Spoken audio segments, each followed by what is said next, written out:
Doing the breathing for him via this machine here, and by all these connections here we're monitoring the carbon dioxide that's being exhaled in each breath, and with doing that we control the pressure within his skull, because he's been hit on the head and his brain's beginning to swell because of it, and we're trying to bring the swelling down by controlling how much carbon dioxide there is in the blood, and this machine helps us to do that.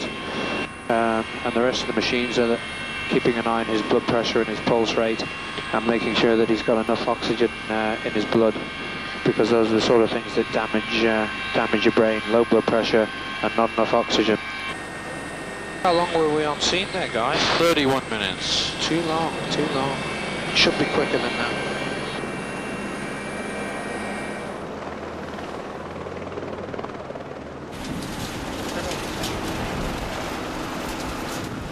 All this stuff. This is basically keeping him asleep. This solution that I'm putting in now.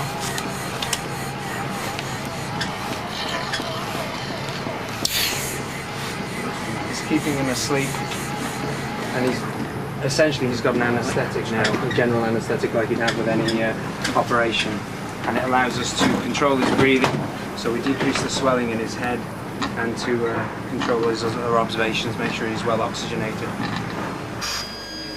Had a Glasgow coma score of 3 for approximately 4 or 5 minutes.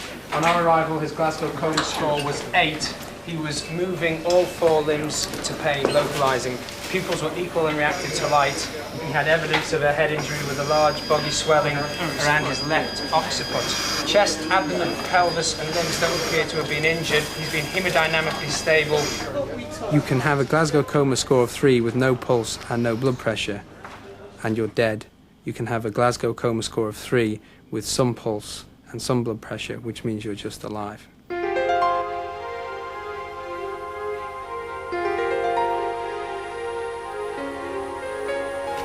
It is RTA outside a pub, Oxford Road, Uxbridge. Right, airborne at 5'8". There you go. It's top left-hand corner of square 53. I have actually been to that area before. Yes, you and I have been there, and I've landed just on that junction just there. Yeah. The lady The who A to jumped Z up is quite representational of roads, and we have to use it because the LAS use it.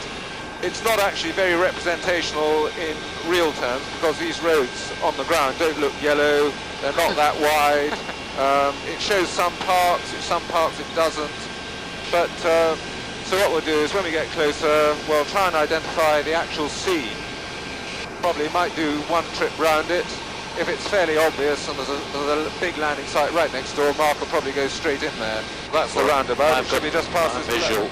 Visual, Yeah. Blue lights right where they should be. We also know the wind from takeoff. Heathrow have just given it to me There's again. an ambulance on scene, somebody in the road. The other side of the road, there's a rather nice large car park with numbers written on it. I think I'll go for that one. Okay. So at this point, I'll bring it to the left. Once I'm visual with the top of that building. I can't see behind the tail, but... No, okay, I'm going to move it left a bit now. Yep. And the further I go forward, the wider the space will become. There's no wires that I can see. Don't come any further left, there's just a little bump of stone. No, I can come a bit further on. Yep, you're fine here. Yeah, I'm happy with Yep, that. that's lovely. Yep, no problem at all. All right. You're down, wheels are down. Okay, clear to go. Brakes going off, down at 07.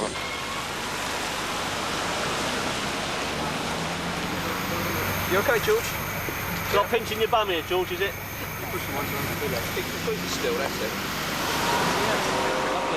This guy's been hit by this car with momentary loss of consciousness. He's now fully alert and orientated. He knows what's going on. He's got some fractures of his lower limbs. We're just going to take him inside the ambulance now and have a closer look at him, but I think basically he's not too badly injured. What happened, there was a white car coming along here pretty fast, and the man was crossing the road here, and he hit the man on the window screen, and he fell there and landed, and he cut all his hair. It's very important to establish mechanism of injury, and by looking at the car, you can tell exactly what's happened to the guy, and you can see from that windscreen, which is probably his head that's made that mark. 1.2? See, that's his head, the second one. Let's carry him. Okay. Yeah. Where's he got? What's he got? He's conscious and he's confused at the present time, but his observations are otherwise normally. But I think given the the dent he's made in that. Okay, well, and it has been by his head, because you can actually see hair in the cracks. So we'll take him by air ambulance to the London.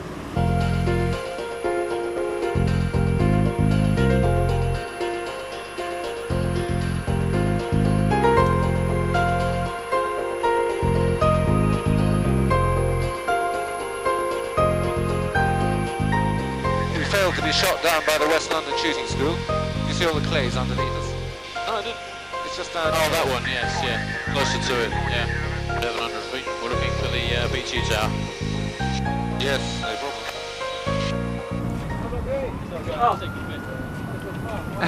We're winding you up. Oh, right.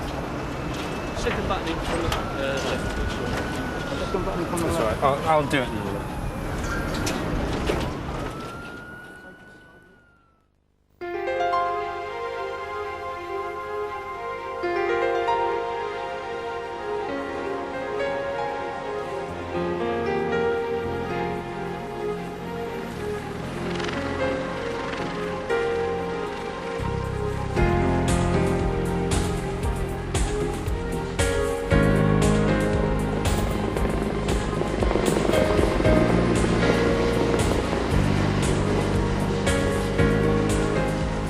When we're not flying, the doctors from the helicopter look after patients on the trauma unit, which is an intensive care unit dedicated to trauma patients.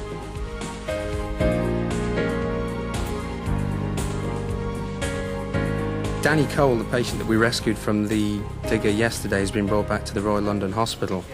He's asleep, he's been anaesthetised, he is stable, but his condition is still regarded as serious.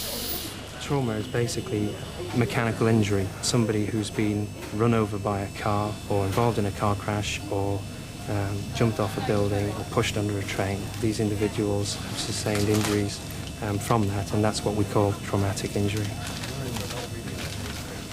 I have to say, to come in this morning and see how he is a big surprise. I mean, he's doing a lot better than most people predicted.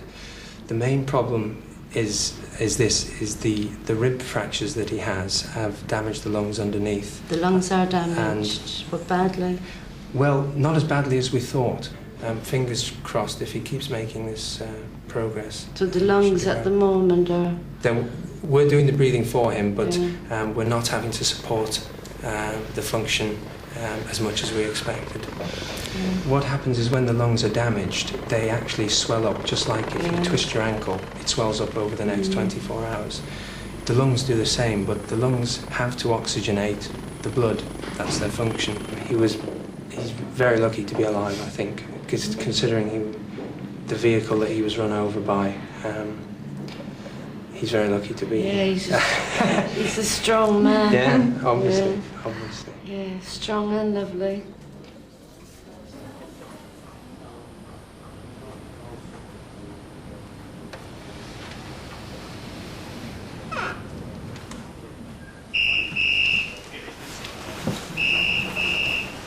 Plugged in, ready to roll. We're just getting some warm fluids here to take out. These have been preheated. Oh, he looks indifferent. Where's your head gone? Truck overturned, driver knocked out.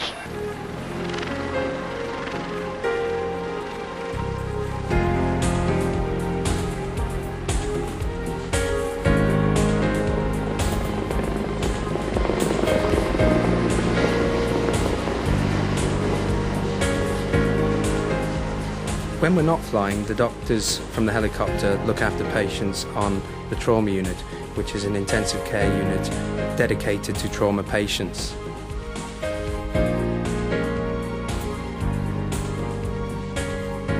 Danny Cole, the patient that we rescued from the digger yesterday, has been brought back to the Royal London Hospital.